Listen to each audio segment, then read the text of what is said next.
नमस्कार, आप देख रहे हैं सिटी तहलका और मैं आपके साथ साक्षी तिवारी। चलिए शुरुआत करते हैं दिन भर की मुख्य खबरों के साथ। किसान और विधायक देवेंद्र सिंह बबली के मामले में हुई 11 सदस्यीय बैठक रही बेनतीजा। प्रशासन ने किसानों से मांगा 6 जून तक का समय। गुरनाम सिंह चडूनी का कहना, विधायक देवेंद्र सिंह बबली के खिलाफ 307 का मुकदमा दर्ज करे पुलिस। किसान बोले 6 जून को फैसला नहीं हुआ तो 7 जून को किसान प्रदेश के सभी थानों का करेंगे घेराव।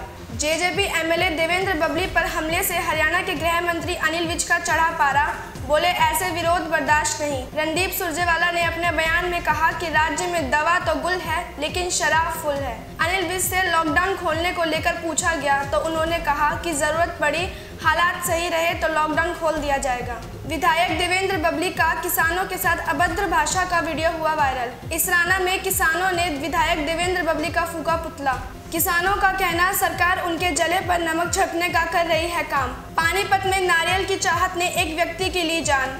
जगजीवन राम कॉलोनी निवासी सुनील यमुना नहर किनारे 4 दोस्तों के साथ कर रहा था पार्टी। नहर से नारियल निकालने के चक्कर में खुद पानी के तेज बहाव के साथ बह गया। कोरोना महामारी के चलते समालखा में नेस्ले कंपनी ने सामुदायिक स्वास्थ्य केंद्र में 500 लीटर सैनिटाइजर, मास्क व अन्य मशीन किए वितरित।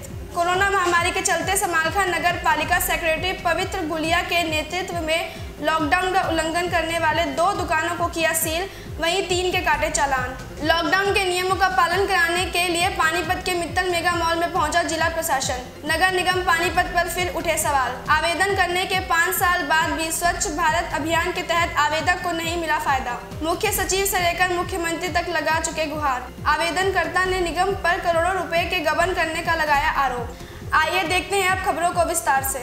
विरोधी बबली मुर्दाबाद, मुर्दाबाद, मुर्दाबाद, किसान विरोधी बबली मुर्दाबाद, मुर्दाबाद, मुर्दाबाद,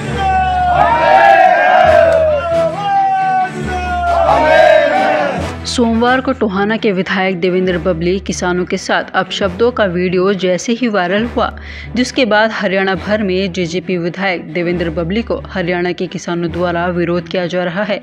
इसी कड़ी में इसराना में किसानों ने टोहाना से विधायक देवेंद्र बबली का पुतला फूंक कर रोष जाहिर किया है।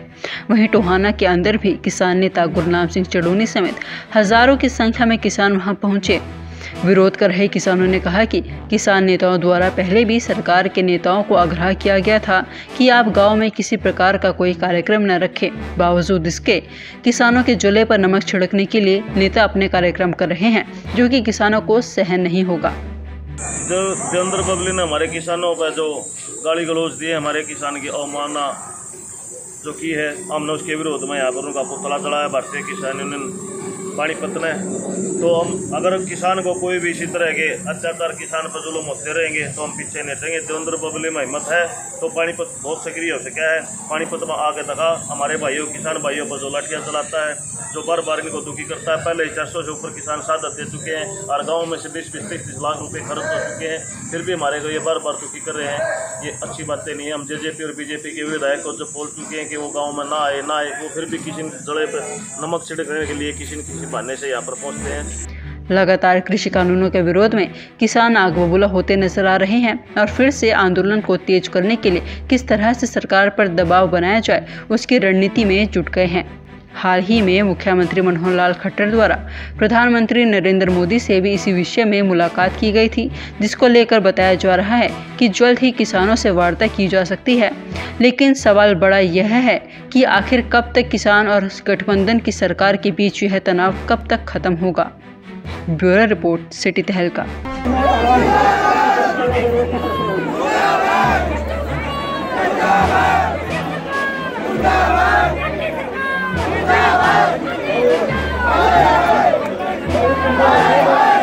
मंगलवार को टोहाना के विधायक देवेंद्र बबली और किसानों के बीच हुआ विवाद के बाद तनाव अपने चरम पर है।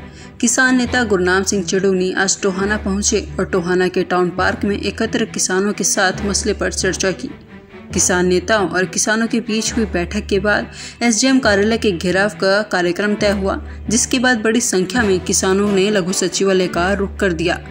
बड़ी संख्या में किसानों की मौजूदगी और तनाव को देखते हुए सुरक्षा के लिए भारी पुलिस बल भी तैनात किया गया है। ਇਹ ਜੀ ਜੋ ਕੱਲ ਤੁਹਾਨੂੰ ਪਤਾ ਹੀ ਆ ਆਪਣੇ ਇੱਥੇ ਟੋਹਾਣਾ ਦੇ ਵਿਧਾਇਕ ਨੇ ਕਿਸਾਨਾਂ ਨਾਲ ਬਦਸਲੂਕੀ ਕੀਤੀ, ਉਹਨਾਂ ਨੂੰ ਮਾਵਾਂ ਭੈਣਾਂ ਦੀਆਂ ਗਾਲਾਂ ਦਿੱਤੀਆਂ। ਉਸੇ ਦੇ ਕਾਰਨ ਅਸੀਂ ਐਸਡੀਐਮ ਸਾਹਿਬ ਦਾ ਘਰਾਵ ਕੀਤਾ ਕਿ ਜਾਂ ਤਾਂ ਸਾਡੀਆਂ ਸ਼ਰਤਾਂ ਨੇ ਸੰਯੁਕਤ ਮੋਰਚੇ ਦੀਆਂ ਵੀ ਵਿਧਾਇਕ ਜੀ ਮਾਫੀ ਮੰਗਣ ਜਾਂ ਉਹਨਾਂ ਦੇ ਪਰਚੇ ਦਰਜ ਹੋਣ ਤੇ ਜਿਹੜੇ ਕਿਸਾਨਾਂ ਦੇ ਉੱਪਰ ਪਰਚੇ ਨਜਾਇਜ਼ ਪਰਚੇ ਦਰਜ ਕੀਤੇ ਆ ਉਹ ਵਾਪਸ ਹੋਣ। ਜੇ ਤਾਂ ਇਹ ਤਿੰਨੇ ਮੰਗਾਂ पूरी होंगी ठीक है, नहीं इतने मौके की जी अगे रणनीति होगी वो थोड़ा दस दी। दोपहर बाद किसानों का हुजूम लघु सचिवालय पहुंचा और टोहाना के एसडीएम कार्यालय का घेराव कर जमकर नारेबाजी की।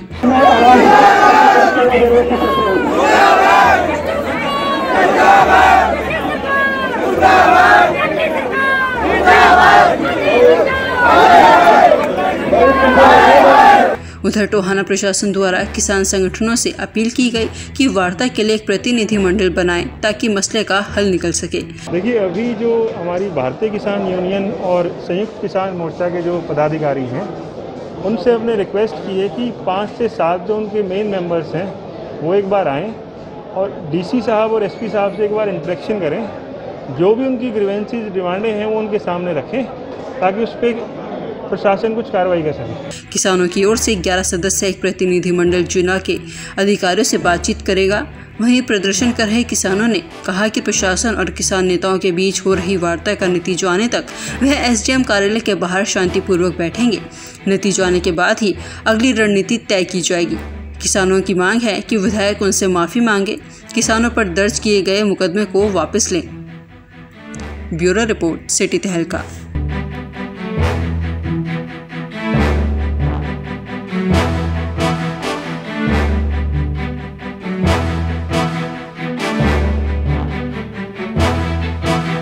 ज़रा सोचिए, क्या एक नारियल किसी की जान ले सकता है? आप यही सोचेंगे कि एक नारियल किसी की जान कैसे ले सकता है, लेकिन पानीपत में एक ऐसा ही मामला सामने आया है जहां नारियल की चाहत ने एक व्यक्ति की जान ले ली। दरअसल पानीपत की जगजीवन राम कॉलोनी निवासी सुनील नाम का व्यक्ति अपने 4 दोस्तों के साथ पश्चिमी यमुना नहर के किनारे बैठकर पार्टी कर रहा था, तो सुनील को नहर में तैरता एक नारियल दिखा और दोस्तों को कच्चा नारियल खिलाने की बात कहकर नहर में कूद गया, जहां सुनील नारियल तो बाहर निकाल लाया लेकिन खुद को बाहर नहीं निकाल सका और नहर में आए तेज बहाव के साथ बह गया। हालांकि मृतक सुनील के दोस्तों ने उसे बचाने का भरपूर प्रयास भी किया, लेकिन सभी असफल रहे, जिसके तुरंत प्रभाव से पुलिस को भी सूचना दी गई, जहां पुलिस की तलाश के बाद सुनील का शव मेहराना गांव के पास नहर में मिला। ये जी नहर में कूदे थे नारियल निकालने के लिए, ये बीच में पहुंच गए, उन्होंने नारियल पकड़ भी लिया। उसके बाद तेज बहाव ने अपना बैलेंस संभाल नहीं पाए और मैं उनके पीछे पीछे मेहराना पुल से थोड़ी आगे तक गया, वहाँ पे कुछ लोगों को बुलाया, उनकी मदद से उसको बाहर निकाला गया। उसके बाद हमने एम्बुलेंस बुलाई, फिर यहाँ ले गए साथ में। फिलहाल पुलिस ने परिजनों के बयान लेकर शव को पानीपत के सामान्य अस्पताल में पोस्टमार्टम करवा दिया है और 174 की कार्रवाई अमल में लाई गई है। नहर के पास ही बैठे थे तो ये एक नारियल बहाया जा रहा था, उस नारियल को निकालने के लिए अपने दोस्तों को भी नारियल पिलाऊंगा और उस नारियल को कूद गया और कूदने के बाद नारियल उसने पकड़ भी लिया। पकड़ के एक साथी था सोनू, उसको फेंकने लग गया। उसी दौरान पानी का तेज बहाव था और उस तेज बहाव में ये डूब गया और इसी कारण इसकी मौत। तो मिला कहाँ पे सर, ये लिकड़ा कहाँ पे? ये सर मेहराना जो चौक है उससे थोड़ी आगे दिल्ली के लिए जो रास्ता जा रहा है वहाँ पुल है, उससे 1.5 किलोमीटर आगे। क्या कार्रवाई की जाएगी सर इसमें? सर 174 कार्रवाई।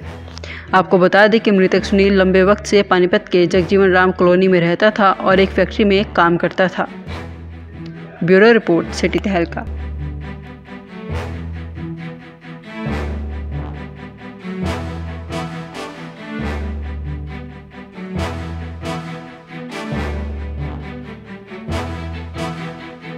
प्रदेश सरकार ने सुरक्षित हरियाणा के तहत जहां लॉकडाउन की अवधि एक बार फिर 31 मई से 7 जून तक की बढ़ा दी थी, वहीं सरकार ने इस बार लॉकडाउन में बाजार की दुकानें सुबह 9 बजे से दोपहर 3 बजे तक ऑड इवन फॉर्मूले के साथ खोलने की राहत दी है।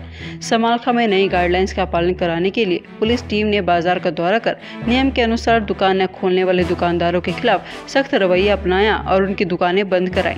लेकिन वहीं बाजार में कई दुकानों पर नंबर नहीं लिखे हुए थे, उसका भी हल पुलिस ने किया। वहीं आपको बता दें कि महामारी के चलते समालखा नगर पालिका सेक्रेटरी पवित्र गुलिया के नेतृत्व में मंडी में लॉकडाउन का उल्लंघन करने वाले 2 दुकानदारों की दुकानें सील कर दी गई। वहीं 3 के चालान भी काटे गए। पवित्र गुलिया ने ताबड़तोड़ कार्रवाई करते हुए नगर पालिका की तरफ से यह कार्रवाई की। इंस्पेक्टर विकास निर्माण की टीम के साथ पवित्र गुलिया ने यह कार्रवाई की। उन्होंने कहा कि जो भी लोग लॉकडाउन का उल्लंघन करेंगे उसके साथ ऐसा ही किया जाएगा। सर, आज की कोविड अधिनियमों को देखते हुए कोविड के नियमों की अनुपालना हेतु डीसी साहब के आदेशानुसार, हरियाणा सरकार के आदेशानुसार चालान की कार्रवाई की जा रही है। OD1 नियम को ध्यान में रखते हुए और 3 बजे तक की जो सरकार के आदेश है उनकी अनुपालना हेतु चालान की कार्रवाई की जा रही है। कितने चालान काटे गए सर? MC समालखा द्वारा हमने 3 दुकानें सील की हैं और अब तक 2 के चालान काटे गए हैं। समालखा से सिटी तहलका के लिए रतनलाल की रिपोर्ट।